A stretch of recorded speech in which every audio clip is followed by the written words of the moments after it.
Hello and welcome to another episode of the Symphonic podcast. My name is Bernardo Miethe, and with me, as always, is Andrew Owen. Andrew Owen. And today we're going to be talking about Franz Liszt and his composition Le Preludes. Franz Liszt, he was born on October 22nd of 1811, and he died on July 31st of 1886. He was a major figure in the 19th century music, of course, and he was an innovator in the way he combined a fierce and unquenchable creative fire with a fully developed connoisseur's appreciation of both the music of contemporary composers and of giant figures from the past. Yeah, he was the only child of Adam and Anna Liszt, or Adam and Anna. Franz was born in Rieding, Hungary. This was a small town that eventually had come under the administrative aegis of the Esterházy family. The Esterházy family, of course, being for those who paid very close attention in music history class to their music majors, knows that they are Esterházys were responsible for Joseph Haydn, Franz Joseph Haydn's life and his livelihood through the majority of his life. But they also, the Esterházy, in addition to Haydn, back 100 years or so prior, not 100, about 50, 75 years prior, had employed Adam, Franz Liszt's father, as a steward. Franz showed very good musical promise quite early. He began lessons with his father before he was 6 years old, which is a pretty good age to do that kind of stuff. I mean, those early pianos had smaller keyboards for those tiny little hands. Though by the age of 7, he was already writing music. 3 years later, the boy was already quite ready to make his concert debut in the nearby town of Sopron in Hungary. This was followed by 2 more concerts performed before the cream of Austrian society. So as a direct result, young Franz was given an annual stipend for 6 years to enable him to concentrate solely on a musical career. He was able to secure, his father was able to secure several important teachers, 2 of which are a guy by the name of Karl Czerny, who was an ex-pupil of Ludwig van Beethoven, whom we've talked about before, Mr. Beethoven. He's a German composer. Someone. Czerny was a student of Beethoven and Franz's piano teacher. While composition and theory, Franz received lessons from Antonio Salieri, who was quite a prominent composer, contemporary of Mozart. And if you are a big fan of the movie Amadeus, the sole murderer of Wolfgang Mozart, that's not true. That's not true. In the movie and the play, they gets a good sensational thing. So Franz had both Czerny and Salieri teaching him. So since both of them lived in Vienna, the family moved to Vienna in 1821 to take lessons, to help Franz with lessons with the guy. Yeah. With those guys. Yeah. And speaking of Beethoven, during his time in Vienna, Liszt actually had the good fortune of meeting Beethoven. And although Beethoven was deaf by this point, he attended one of Liszt's concerts and bestowed his blessings on Liszt, on the young Liszt. Franz's reputation spread really quickly, and before the end of 1821, he had been chosen as one of 50 composers, others including Beethoven, Czerny, and Salieri, to write a set of variations to a waltz written by the composer and publisher Diabelli. And by the autumn of 1823, Franz's father decided it was time to widen his son's audience and moved the family to Paris. Liszt took the Parisians by storm. He also completed his musical education by taking private lessons from Anton Reicha and Ferdinando Peer. So he's got a lot of teachers all over the place. Good teachers. Oh, for sure. So this a couple of years later, or 1 year later in London, he visited London. It was a very successful concert tour that he did there. It was crowned by a private concert before George IV. By late 1825, Franz had even composed a 1-act opera, Don Sanche, which was premiered in Paris to a mixed reaction. I mean, we don't really hear too much about Don Sanche, Don Sanche, or whatever, however the French pronounce it. We don't hear tw much about that opera these days. So the next 2 years brought constant travel through much of Europe, financial rewards, and the premieres of a stream of juvenile works, few of which have survived in their original form. This was a wonderful time for Franz to get his name out. So by the summer of 1827, Franz, who was still only 16 years old, thinking about what we were all doing at the age of 16, was quite exhausted and took to his bed in Paris. Doctors recommended a cure at the baths in Boulogne, to which both father and son repaired. Though shortly after their arrival, Franz's father, Adam, died at the age of 51 from typhoid fever. So, unfortunate situation for poor Franz, only 16 years old, he's seeing his father die. Oh, well, that's very sad. So, Yeah. they're all dead. They're all dead now, so it's fine.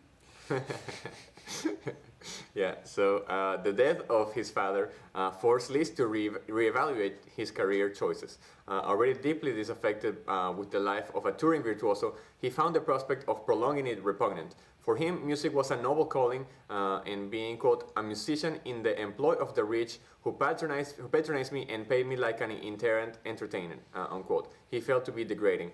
Yeah, Liszt, we know that he felt like he was like kind of like a circus act, and he didn't like that life. So He just thought he deserved respect as an artist instead of money as a traveling entertainer. yeah. So, arranging for his mother to join him in Paris, he earned a living by teaching piano to the children of the rich and influential, falling deeply in love with the 16-year-old daughter of a cabinet minister. Although his feelings were reciprocated, her father objected, and the girl was quickly married off to a socially acceptable suitor. Liszt never forgot her, and even making provisions for her in his will. For several years, he withdrew from the world and even considered entering a seminary. He had lost the way forward. It took the 1830 revolution in France to present him with a solution. So a bunch of bad luck there. His father dies, then he likes this girl, but of course his father doesn't want him to marry him. So he's got like a string of bad luck here at the beginning. Such a sad guy. And he was. Who knows? I mean, maybe if she and he were able to get together, he wouldn't have turned out into the womanizing charlatan he later became. Who knows? Maybe he would have left her after he got a couple of years bored with her. Yeah. So yes, this it was this 1830 revolution in France that gave him sort of a channel for self-identity. So for a young man with a passionate commitment to social equality and democracy, the overthrow of an autocratic monarch was very inspiring. He immediately planned a revolutionary symphony to express his sentiments, and although he never really progressed very far with the idea, it had the effect of bringing him out into the world again. It gave him some degree of purpose. A series of musical events in 1830 to 31 cemented his renewed ties with humanity and confirmed the form his artistic voice would later take. He, during this year, attended the first performance in 1830 of Hector Berlioz's Symphonie Fantastique, which we've talked about. Liszt was overwhelmed by the vivid expression of such turbulent ideas and emotions. He was very, very enthralled. He applauded wildly, according to Berlioz, dragging him off, quote, for dinner at his house and overwhelming me with his enthusiasm, unquote. The two became friends, Liszt learning a great deal from Berlioz about scoring for an orchestra. Of course, Liszt was a pianist, not an orchestrator. This was not something he was particularly good at till Berlioz schooled him up on it. As we remember, Berlioz was an orchestrator more than he was really anything else. He never really learned piano. He played flute and guitar. But yeah, so 3 months later, after this Symphonie Fantastique experience, Liszt was in the audience at Niccolò Paganini's Paris debut. Once again, he was overwhelmed, this time by the sheer demonic pitch of Paganini's virtuosity. He was really enthralled by his charisma. So soon after the concert, he began work on the first Études d'exécution transcendante d'après Paganini. These are works that were long regarded as a set of impossibly difficult piano pieces, and they're not impossibly difficult. I mean, you hear them all the time nowadays in undergraduate piano recitals, but they're still just beasts of pieces if what you're used to in terms of musical virtuosity, piano virtuosity, is Beethoven, which is fast and furious stuff. But these transcendental etudes by Franz Liszt were sort of his way of breaking into the piano world, what Paganini had done in the violin world. Paganini was the great virtuoso violinist that just did crazy circus-like things on his instrument. Liszt sort of carried that tradition on into the piano, especially with his transcendental etudes. Yep. So at the end of 1831, Friedrich Chopin who was at the time 21 years old, arrived in Paris and held his first concert there. Liszt was again present and, true to his open nature, immediately declared his belief in Chopin's genius. All these composers helped define the approach Liszt took towards his own compositional wizardry and helped him to mold his talents until his audiences became as possessed by his music as himself. But it required one more event to put all these encounters into perspective. In 1833, Liszt, who was only 22 at the time, fell in love with Countess Marie de Goult, a married woman of 28 years old. The impact was mutual. She also liked him. So Mary recorded her feelings for him, and she wrote, quote, with passion he uttered thoughts and opinions totally strange to ears like mine, accustomed as they were to hearing only banal, conventional views, unquote. And although deeply moved, Marie delayed for over a year. And they finally eloped to Switzerland, where for the next 4 years they lived together, Marie producing 2 daughters, Blandine and Cosima, and 1 son, Daniel. And Franz composing and enlarging his intellectual horizons. He also gave occasional concerts here and there. And by 1833, Liszt was traveling more widely, his ardor for Marie was cooled, and by the end of 1839, they were living apart. Marie in Paris, and Liszt continued to develop his concert career. Liszt's mother took over the education of their children against Marie's wishes. So here's, we know that, Liszt was kind of this womanizing guy, all the ladies loved him, and he was, kind of like the first rock star. Everybody loved him. And so we see here that even though, he got married, they were apart shortly after. Goes through all the trouble of splitting up a happy marriage and gets bored with her. They like you said, that marriage produced those 2 daughters, Blandine and Cosima. We'll talk a little bit more about Cosima as we go on. She was the one who later married Richard Wagner after cheating on her first husband with him. The first husband being Hans von Bülow, the guy that came up with the phrase "the 3 Bs." Bach, Beethoven, and Brahms. That guy, Hans von Bülow, was her first husband. So it's just a crazy, crazy love triangle, which you can't discuss Liszt's life without discussing how a love triangle works. Which is a constantly complicating weave. Web. So for the next 10 years, Liszt continued to build his already towering reputation. And by the late 1840s, he was unchallenged as the greatest virtuoso of his day. He was an outrageously good pianist. Even by today's standards, where we're getting better and better at this instrument, he was very, very good. He had this game that he would play where when he'd have friends over, he would have them bring a handwritten orchestral score of something that he had never heard before, some unknown piece, and he would take the handwritten orchestral score, put it on the piano music stand upside down, and play it at the piano, reducing all of the parts into his hands, and playing it very pianistically while giving a running commentary about what he liked and didn't like. It's quite a fun little game. It's something that no one has ever been able to do before or since. He was an outrageously good mind when it came to piano playing. So it was his preeminence that ushered in a little invention of his known as the solo recital. This is whereby a single artist would mostly perform for an entire program. This was an entirely new concept. Prior to Liszt, people had all kinds of different things in a concert, and the piano was situated differently on the stage.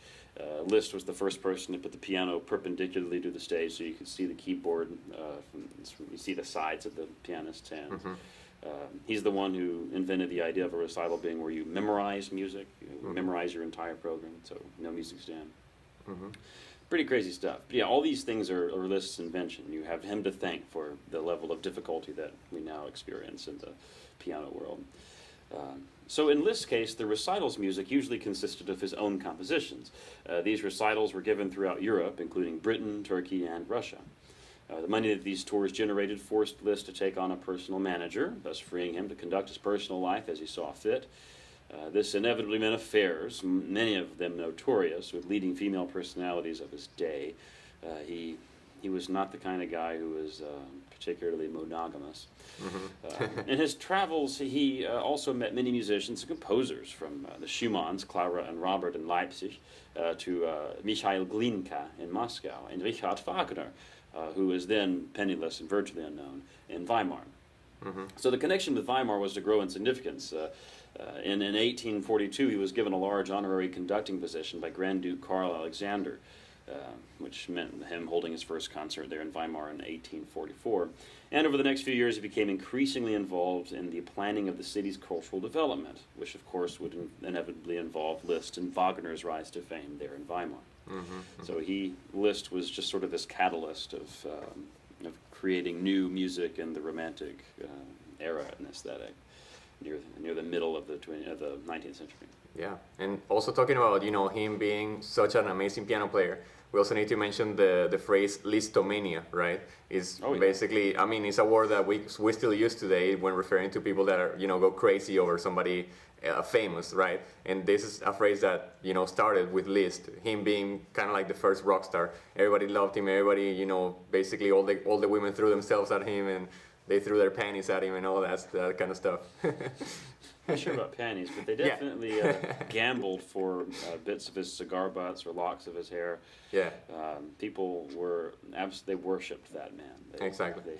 They screamed over his piano playing, just like you would expect to see at a Justin Bieber concert.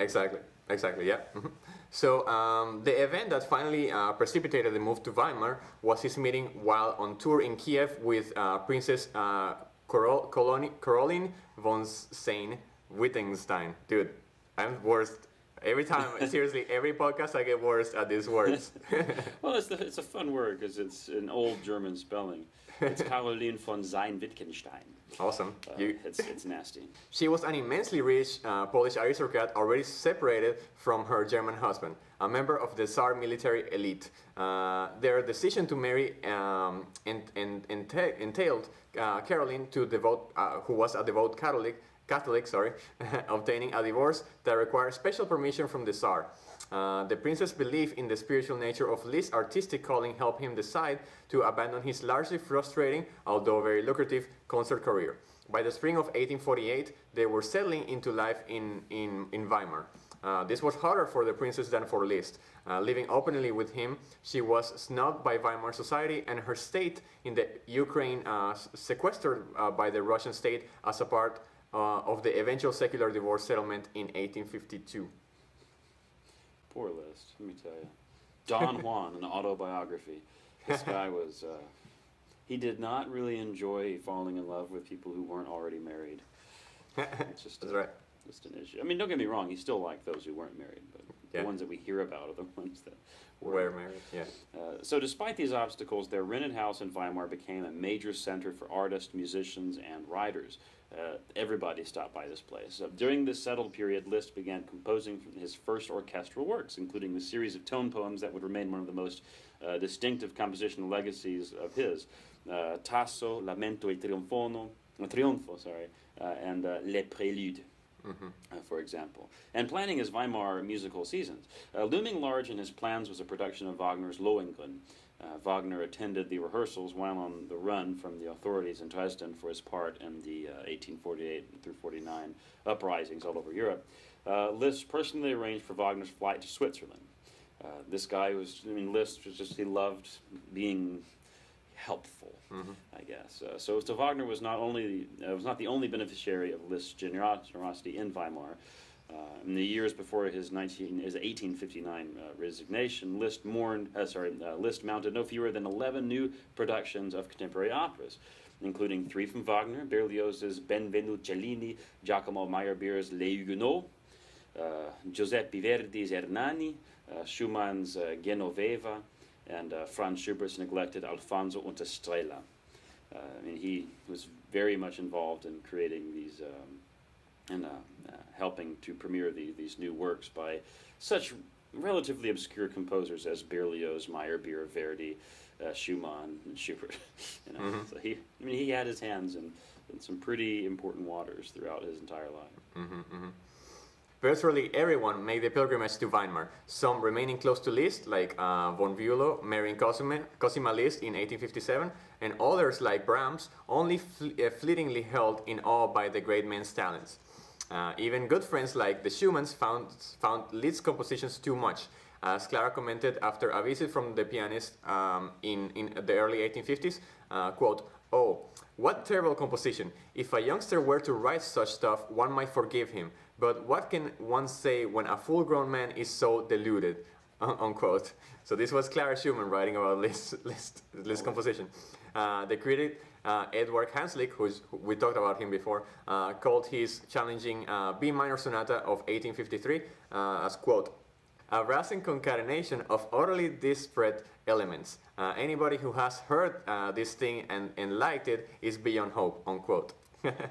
So Yeah. all these new compositions that Liszt was writing at the time, people didn't like. I mean, Liszt is basically, he's the first one to write this new kind of composition, the symphonic poem, right? So, I mean, I guess people didn't like them. First, yeah. Yeah, one of the first. Yeah, he was a brilliant guy. People loved his piano playing, and Brahms had gone there only with the invitation of his dear friend Remenyi, a violinist. He had gone over there and spent a little bit of time at Liszt's house, and Brahms just didn't like Liszt's lifestyle at all. He just thought it was horrible. But no one's going to deny that he's a very good pianist. Clara Schumann loved Liszt's piano playing.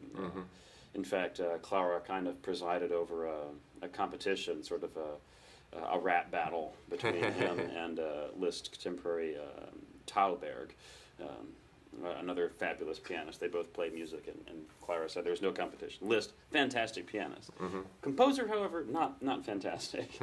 His music has very little planning, very little sense of overall arch, according to them. For Liszt, it was more about letting music kind of compose itself, following instinct, and letting the music represent moods and those kinds of things. I mean, that's nice, but if you have people who are used to the quality of Clara Schumann's compositions or Brahms's compositions, you go, well, it's just not as good. But in any case, very, very good pianist. So the 1860s brought a series of disasters, presaged by the death in 1859 of Liszt's gifted only son Daniel from consumption. This is a very young death. I think Daniel was born in the early 30s, died in 59, so he wasn't terribly old. I mean, he got to adult life.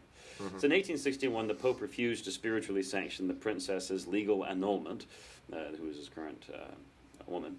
In 1862, his beloved daughter Blondine died. In 1863, his second daughter Cosima abandoned her husband Hans von Bülow, as I mentioned earlier, and eloped with none other than Mr. Richard Wagner, to Liszt's chagrin. Liszt wasn't a big fan of this move. However, Liszt still supported Wagner as much as he could, but he didn't like the fact that she was leaving von Bülow for him. Von Bülow was a fantastic orchestra conductor. He was a strange guy. I think he made his entire orchestra stand at all times while playing.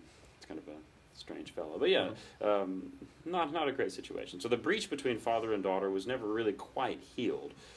Tired of the strife in Weimar, Liszt joined the princess, who was already in Rome on a pilgrimage, and devoted himself exclusively to religious music, even taking the 4 minor orders, which allowed him to assume the new title of abbé, or abbot. So the death in 1861 of the princess's husband had left the way clear for a new attempt to marry, but neither had the will for it any longer.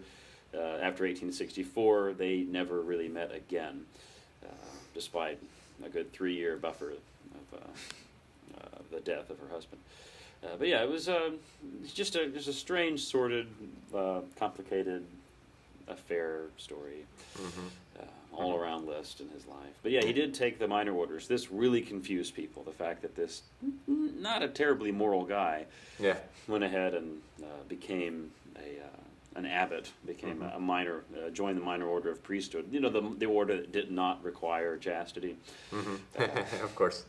You can't give that up once you if you kind of like it, want to keep that going. So by the end of this decade, Liszt had written a series of devotional works, including The Legend of Saint Elizabeth, and had permanently adopted the wearing of a cassock. That's that long black clerical garb with the black buttons all the way up to the center and all the way to the top. He was also invited back to Weimar to give a series of masterclass demonstrations. These were to continue for the rest of his life, Liszt spending part of each year in Weimar. He also developed his relationship with Budapest, nurturing his love for his homeland, and in 1870 was appointed president of Budapest Music Academy. He now divided each year between Weimar, Budapest, and Rome. In 1872, he came to a reconciliation of sorts with Cosima and Wagner, now married and well advanced with their dream of building a Bayreuth theater. Liszt's last great oratorio, Christus, was premiered in Weimar in 1873 with Wagner and Cosima present. And yeah, of course, I mean, this I don't know if we've talked about, I think we've talked about Bayreuth before, right? This very famous theater that Wagner used for all his operas. Yes, he had it built for his operas. It was designed specifically to show off the highest qualities of his operas. There was that the Bayreuth Spielhaus, Festspielhaus. This amazing theater has a pit that makes it so you can hear the singer over the orchestra. Really well designed thing. So yeah, Liszt did have some reconciliation with Cosima. You can't estrange your daughter forever. So it's very nice of him to get back involved, even though she was a cheating woman. So Liszt remained a focal point for the best young talents of the day, and his attachment to Rome receded, his involvement in their developing careers increased.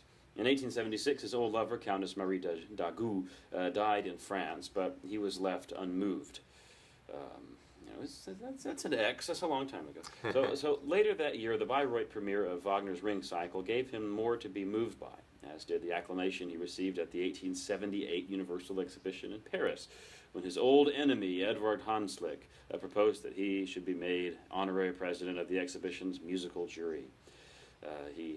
People did like Liszt, as much as they didn't like him, they liked him. He was sort of the, he made some enemies along the way, but those kinds of opinion differences seem to have cooled as he got older. And yet the pattern of his life, Weimar, Budapest, Rome, with the occasional sortie to Bayreuth, did little to relieve his weariness. His ruthlessness and the gradual deterioration of his health led to the diminution of his powers. While a series of piano works written in his last decade, most of them filled with a deep melancholy, leaving the impression of a troubled soul. In particular, 4 pieces written to the time of Wagner's death in 1833 have an existential angst that is deeply disturbing.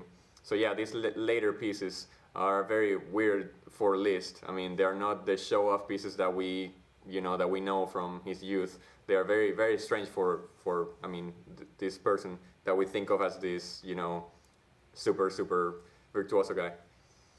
Yeah, these are also the pieces that break from conventional tonality.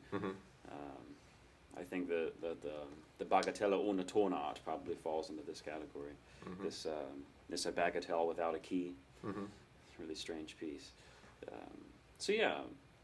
By his last years, Liszt and the princess had drifted apart entirely. She refused to leave Rome and was increasingly loath to go there. His health was giving out, and he tended to remain within the reach of the Wagners, and was deeply touched by Wagner's dedication of Parsifal to him. Yet with Wagner's death, Cosima pushed him away. His chief pleasure now was teaching the piano to his young pupils. With his eyesight considerably impaired and his energy gone, he rarely played in public anymore. And by the summer of 1886, he was virtually blind, his body invaded by dropsy.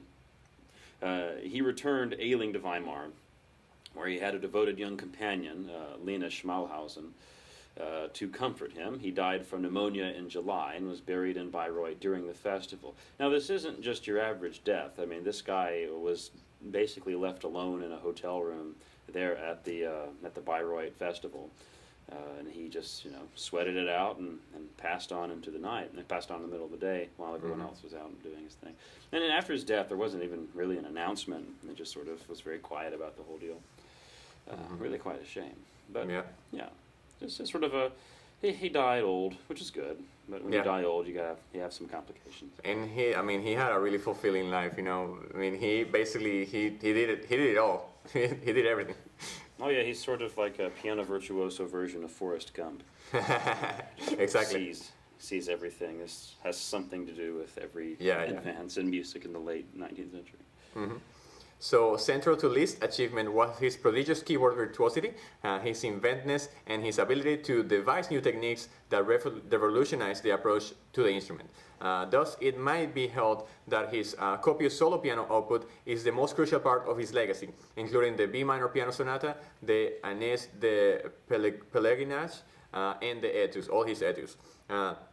But his orchestral tone poems, the so-called program music, are in a real sense his most permanent imaginative achievement. The Dante and Faust symphonies are both major testaments to a concern with the literal and philosophical truths expressed in music, and as such are central to the 19th century Romantic tradition. They are also examples of the sometimes demonical energies to be found in his music.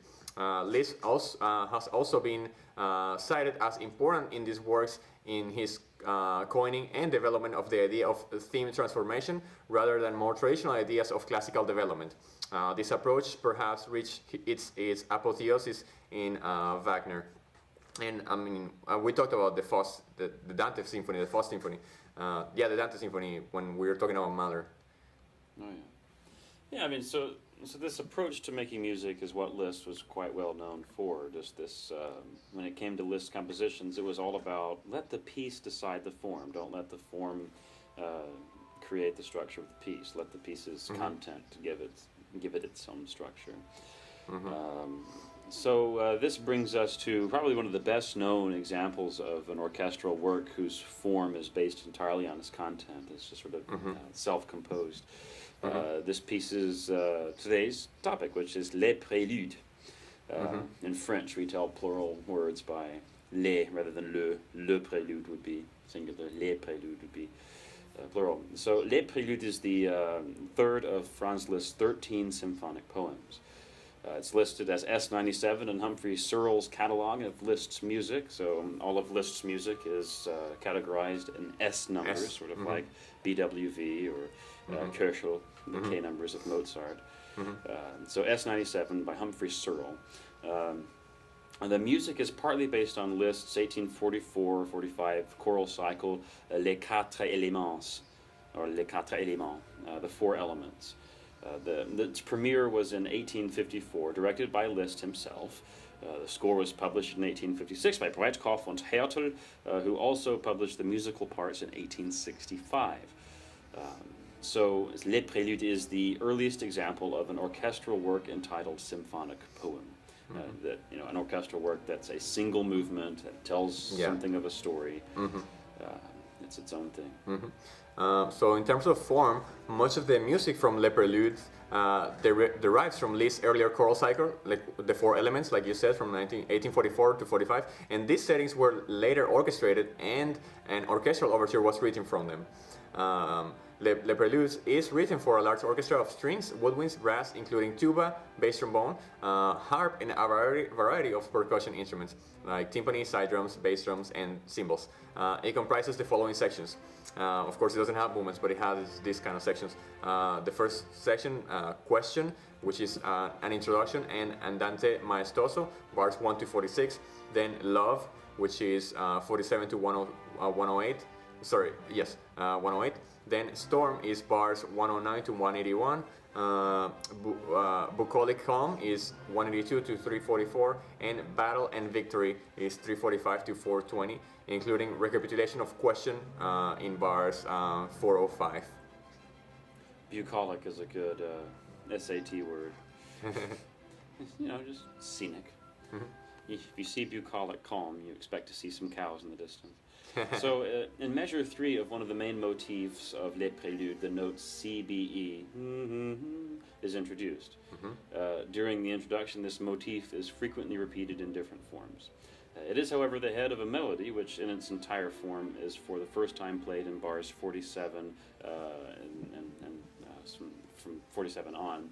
The melody was taken from the chorus piece Les Astres, which means the stars, which is, of course, from the Four Elements, where it is sung to the words "On met pas sur le globe qui roule," solitary men on the rolling globe. Richard Taruskin, who we also talked about him before, he points out that the section of Le Preludes, quote, correspond to the movements of a conventional symphony, if not the most conventional order, unquote. He adds that, quote, the music, whilst heavily embedded in concept to Berlioz, subconsciously advertises its descent from Beethoven, even as it flaunts its freedom from the formal constraints to which Beethoven had submitted. The standard there and back construction that had controlled musical discourse since at least the time of the old dance suite continues to impress its general shape on the sequence of programmatically derived events. Yeah, those are the words of Richard Taruskin, who will be dropping by LSU later this month for the Prokofiev conference. So that should be lots of fun to see him come by. Always, he's sort of he wrote the Oxford history of Western music. He basically knows everything, and and if you ever have a question about anything in the course of music history, he can answer it off the top of his head. He's very, very talented. So the program here is the full title of this piece, Les Préludes d'après Lamartine, refers to an ode from Alphonse de Lamartine's Nouvelle Méditation Poétique of 1823, the New Poetic Meditations by Alphonse de Lamartine. However, the piece was originally conceived as the overture to Les Quatre Éléments, settings of poems by Joseph Autran, A-U-T-R-A-N, Autran, which itself was drawn from music of the four choruses of the cycle. It seems that Liszt took steps to obscure the origin of the piece, and that this included the destruction of the original overture's title page and the reascription of the piece to Lamartine's poem, which, however, does not itself contain anything like the music's question. Sort of goes up at an upward inflection. The 1856 published score includes a text preface, which, however, is not from Lamartine, and it says, "What else is our life but a series of preludes to an unknown hymn? The first and solemn note which is noted by death. Love is the glowing dawn of all existence. But what is the fate where the lights of happiness are not interrupted by some storm? The mortal blast of which dissipates its fine illusions, the fatal lightning of which consumes its altar. And where is the cruelly wounded soul which, on issuing from one of these tempests, does not endeavor to rest his recollection in the calm serenity of life in the fields? Nevertheless, man hardly gives himself up for long to the enjoyment of the beneficent stillness which at first he has shared in nature's bosom. And when, quote, the trumpet and the alarm, unquote, he hastens to the dangerous post. Whatever the war may be, which calls him to its ranks, in order at last to recover in the combat full consciousness of himself and entire possession of his energy." Whew! That's a lot. It's a lovely little preface. We do know who wrote the earliest version of this preface. It's not Lamartine. The only thing that survives on Lamartine is the phrase, "the trumpet sounds the alarm," and the title, Les Préludes. But the earliest version of this preface was written in March of 1854 by Princess Caroline Suzanne Wittgenstein, this princess that Liszt spent so much time with. This version comprises voluminous reflections of the princess, into which some lines of the quotations from the Ode by Lamartine are incorporated. It was drastically shortened for publication in April 1856 as a part of the score. It was... It's a lovely little expression of what this piece is supposed to be about. Lots of angst and good romantic sentiment. Different versions of the preface was written for the occasion of a performance of Le Prélude on December 6th of 1855 in Berlin. In the 1855 version, the connection with Lamartine is reduced to his alleged query. Quote, "What else is our life but a series of preludes to that unknown hymn, the first and solemn note of which is intoned by death," unquote. That's it. However, this sentence was actually written not by Lamartine, but by Princess Wittgenstein, like you said. But I mean, this preface is just really short on the 1855 version. So, for the occasion of a performance of Les Préludes on April 30th, 1860, in Prague, a further version of the preface was made. This version was probably written by Hans von Bülow, who directed the performance. Everybody loves Hans von Bülow, of course, except for Cosima. It is rather short and contains no reference to Lamartine at all. According to this version, Les Préludes illustrates the development of a man from his early youth to maturity. In this interpretation, Les Préludes may be taken as part of a sketched musical autobiography. So Liszt himself, in a letter to Edward Liszt of March 26, 1857, gave another hint with regard to the title Les Préludes. According to this, Les Préludes represents the prelude to Liszt's own path of composition. That's talk about self-hagiography, self-aggrandizement. That's all good. Mm-hmm. And new Liszt, we didn't have that. Yeah, and after this symphonic poem was introduced, this is basically, like we said, the earliest example of an orchestral work that was performed as a symphonic poem. In a letter to Franz Brendel on February 20 of 1854, Liszt simply called it a new orchestral work of mine. And 2 days later, in the announcement in Weimarische Zeitung of February 22 of 1854 of the concert on February 23, it was called Les Préludes Symphonic Dichtung. The term symphonic poem was thus invented here, referring to this piece. So the piece was received with mixed reviews from different people. The critic Edward Hanslick, who believed in absolute music, lambasted Les Préludes. Absolute music being music in and of itself, music that doesn't follow a story.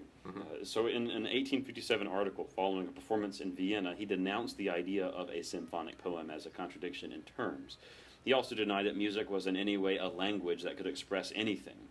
Tell me how to get to the store in music, and mocked Liszt's assertion that it could translate concrete ideas or assertions. The aggrieved Liszt wrote to his cousin Edward, the doctrinaire Hanslick could not be favorable to me. His article is perfidious. And other critics, such as Felix Draeseke, were more supportive. He had supporters, he had opponents, such as to be expected. And early performances in America were not appreciated by conservative critics here. At an 1857 performance of the piano duet arrangement, the critic of the Dwight's Journal of Music wrote, "What shall we say of the Preludes, a poise symphonique by Liszt? The poetry we listened for in vain. It was lost as it were in the smoke and stunning tumult of a battlefield. There were here and there brief, fleeting fragments of something delicate and sweet to ear and mind, but these were quickly swallowed up by one long, monotonous, fatiguing melee of convulsive, crashing, startling masses of tone, flung back and forth as if in rivalry from instrument to instrument. We must have been very stupid listeners, but we felt after as if we had been stoned and beaten and trampled underfoot and in all ways evilly entreated." But nevertheless, the work is more recently rated by Leslie Howard as easily the most popular of Liszt's 13 symphonic poems. I mean, we know this. This is the most popular of his poems, definitely. This is the one that is played most out of all of them. And if you ever hear a Liszt symphonic poem, it's probably going to be this one.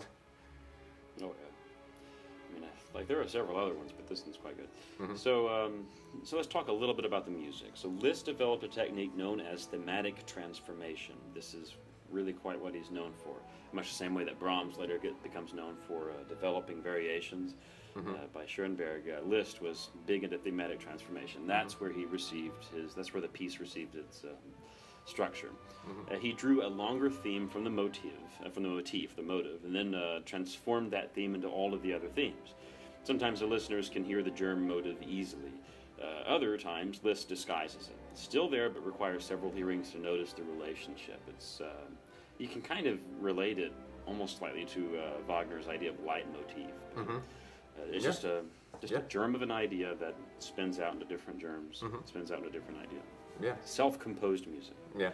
And structurally, Le Prelude sort of resembles a sonata form, but it isn't, right? It has a slow introduction, just like many of Haydn's symphony, but what follows includes tempo changes, meter changes, key changes, and harmonic relationships that will occur over the course of an entire four-movement symphony. So, I mean, it's just, I mean, you can say it's a sonata form, but it really isn't. I mean, it's a completely new thing that he's doing here. Just you know, like you said, spitting out all these melodies or this one idea into many different ideas. Yeah, it's pretty much Wagner without the voices. So in a classical symphony, each movement would have its own thematic material. Occasional exceptions include, of course, Beethoven's Fifth Symphony, which quotes from the third movement and the fourth movement, the 3-in-1 motives everywhere. But later composers built an entire structure called cyclical on the idea of using the same material in more than one movement. This is very much part of what Liszt does in this one movement tone poem. Just you have the germ of an idea that develops over the course of the piece. Yeah, and Liszt also used these cyclical procedures in his orchestral music, but he took them an important step farther. The entire Le Prelude comes from a three-movement motif heard at the very beginning, like the pam-pa-ram. There is nothing very distinctive about it. Plenty of other composers use it, like Frank in his cyclical and multi-movement D minor symphony opens with exactly the same motif. So I mean, we can see that other composers are quoting Liszt here. I mean, but not only in Le Preludes, also, of course, like we said, Mahler, the first symphony, is quoting Liszt, of course. So there you go, Liszt. Sorry, I just called you Liszt. Andrew, okay. Anything you I want? get it all the time. Yeah. Anything else you want to say about this, or about Liszt? I think I'm good. Liszt was just a fascinating guy that Yeah. Lived a very strangely involved life. Yeah, fascinating life that he had, definitely. All right. Outrageously good music. Yeah, definitely. All right. Well, so if there anything else that you want us to ask, the audience, of course, you can email us at symphonypodcast@gmail.com. You can, of course, find us on iTunes, and you can also find us on YouTube, where we put the videos with all the annotations. And that's it. Until next time, thank you for listening. Thank you for listening. There we go. We did it. Yay.